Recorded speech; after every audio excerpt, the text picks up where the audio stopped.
What's up, guys? Welcome to my YouTube channel. And today I'm going to be I'm going to have a discussion on Fire Force. My different thoughts and opinions on it, and I'll especially talk about what is holding the series back from being popular. Anyway, it is popular, but I feel like it should have more recognition than it has today, and I'll explain exactly why. So let me forward talk about the series. The series introduces us to a main protagonist, and in a world where majority of the world has been burned by fire. They call it spontaneous combustion. And I'm a major protagonist. I'm not going to go too much into the plot, but I'll just say that the major protagonist is there. There was a fire in his house when he was 12 years old, and something of that sort. And he believed, and everybody are blaming him that he's the one because he's a pyrokinetic. So let me talk about what I like about the story. As I mentioned earlier, the character progression in this modern shonen is a lot rapid than the other ones. And it's not only character progression, it's more of the story progression. And that every new episode you are learning something new, and the next they resolve what happened in the previous episode and introduce new intriguing things. So in the first few episodes of season one, so in this video, I'll be talking mostly of season one. In the first few episodes of season one, it does a very good job of revealing you some and then leaving wanting for more in each of the episodes I watch. And that is something that really hooks you into it. The intrigue makes you coming back, keeps you coming back for more and more as more of the story is reviewed, more of the world is reviewed, and all those things. And the second thing I really like about the shonen series is it is creative use of fire abilities. So now we're in a world where everybody that is superpowered has some sort of fire ability. So I think the author of this manga, the author of the manga was writing it. I think kind of handicapped himself, so I will force him to be creative, because if you introduce a power system where everybody has a type of power, you could just keep introducing fantastical things and everything just going left, right, center. But since he said, okay, everybody must have a fire-based power, must be pyrokinetic, he started thinking of ways that fire can be applied and all those things. So the powers are kind of semi-realistic, because if you understand the way fire affects all these things, and even the way the powers are explained, you understand the way fire affects this thing, you can say okay, and that gives it an extra tons of realism, an extra thing. There's a touch of intrigue. And so each time that you meet a new character, a new pyrokinetic, you keep yourself asking, okay, what type of power of fire powers is he having? What type of way does he apply it? And and they are very creative ways, they are very creative applications of this whole fire thing. And that is really I think that's a major strength of the whole series. That means that the whole series, one thing that just keeps people coming back and coming back. I have to touch again now is the animation. I know this series is produced by David Production, and many at the time where before it was about to come out, there's a little certain type of hype just because of that production. Because if you know, it is produced by the same David Productions, all the people produce JoJo. So maybe we're thinking, okay, it's going to become like the next JoJo for that studio. Unfortunately, that was not the case. I'm going to touch upon why on the second later. And overall, I feel like episodes 1 to 14, 15, those are the best episodes in the entire show, even from there to season 2. Granted, I've not yet caught up to season 2, but I've not caught up all the episodes in season 2. I'm still on like the first episode, so it might be a little bit premature for me to be giving it out assessment. But because the narrative in those episodes is so, like I said earlier, they introduce a plot point, introduce some mystery, introduce some mystique. Then in the next episode, they resolve what they introduced in the last episode, like introduce new one. So it keeps you guessing, and then it all comes to head in the Asakusa.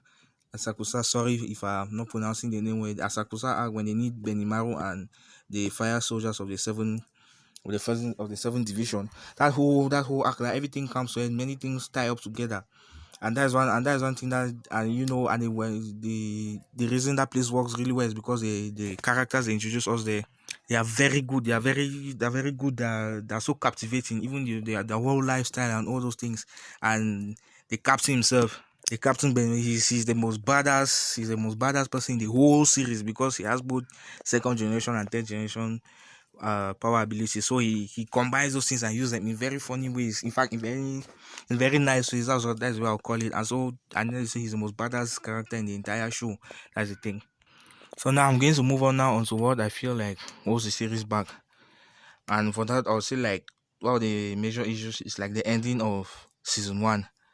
the ending of season one, the last few episodes when Shinra fights against Sho, and even from episode 15 going upwards after their circles out from there going us, the close knit tight narrative that was there, it starts to unravel. It just goes into many different directions that they are really a type. And further, when the further starts well with this whole Vulcan issue, and it gives Shinra author and the sister some time to just interact with other people, which is nice, get to know these new characters. And then Dr. Giovanni comes in, and then it just goes sideways from there to the end of the series.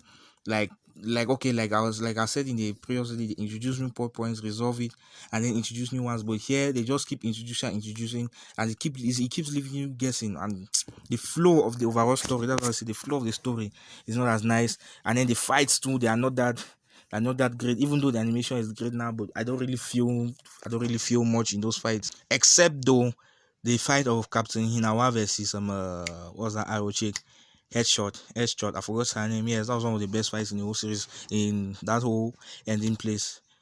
And then also that when the fight of Sho versus Shinra, that fight, it is very difficult for you to understand on first viewing, because like I said, the powers are semi-realistic, because they fire there acts, even though is kind of fantastic. It acts generally in the way fire will affect heat.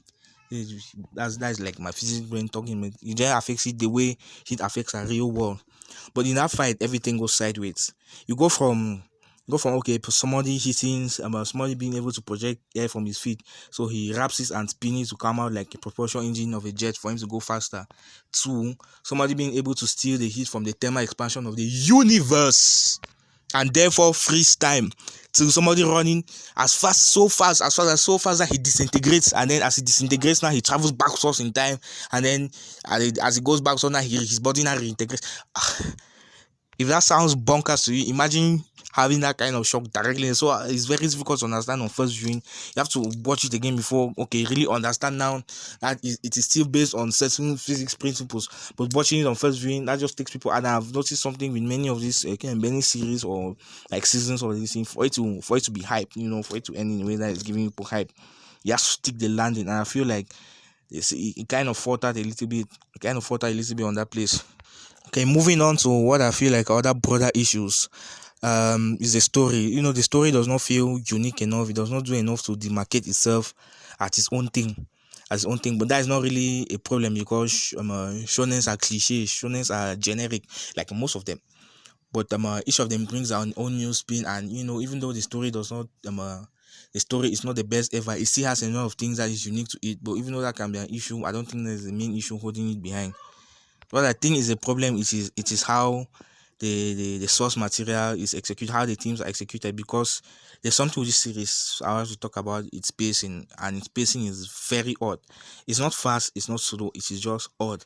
Like in action environment, non-fighting scenarios, people are talking, and then there's always some weird pauses on the faces that is very artificial. I feel like it interrupts the flow of the conversation. Someone will talk, another person will respond, and then there'll be a weird pause, and then some close-up shots, and then another person will say I don't know, maybe they're doing it for an effect, maybe for comedy, I don't know, but that interrupts the flow of this thing, and that makes the pacing to be very odd. But then again, that is just a minor issue, and once you adapt to the series, it doesn't really take you out. So what I feel like, after talking about some minor things I wanted to talk about, what I feel like was a major thing that really held it back was the Kyoto animation fires that happened just right around the time that the series was picking steam. Because I remember in 2019 when it came out, each episode, it was getting more and more steam. I was seeing people talking about it more and more on my timeline. But when that fire happened now, it just stopped. I don't know, many people maybe they traumatized by the fire, or those things happen, and so they know how to see something on Fire Force, where that kind of thing. Even though I don't generally understand the sentiment, because I'm not how to separate. Even though I'm a massive geek and all the thing, I'm a massive nerd, I know how to separate what I'm seeing in the screen from what is happening in real life. So I wouldn't say, if my house burned down, I wouldn't see an anime where people are using fire powers and like feel the trauma. But anyway, that's just me. And I understand why some people will be sensitive to it, and maybe that really just killed majority of the hype, because Kyoto animation is very close to some people. I myself, I don't think I've ever watched a Kyoto animation anime because I watch mostly shonen. But Kyoto anime is very close to some people. I mean, when the fire happen now, they just don't want to watch it because of the trauma. The trauma, I mean. And the second thing that I feel like is also like holding it back, it's the manga does not really have that much of a following because normally other series now when they come after the first season it becomes popular.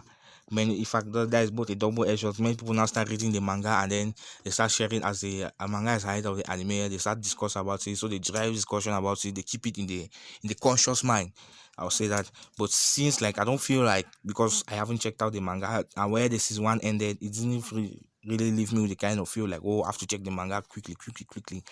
And so I don't think his manga following basically grew from the first season, and which has made some people to really forget about it. And in this 2019, 2020, when there are many things occurring, it is very normal that it will just slip through people's minds. And with other bigger shows on the horizon, ReZero is returning for a season 2.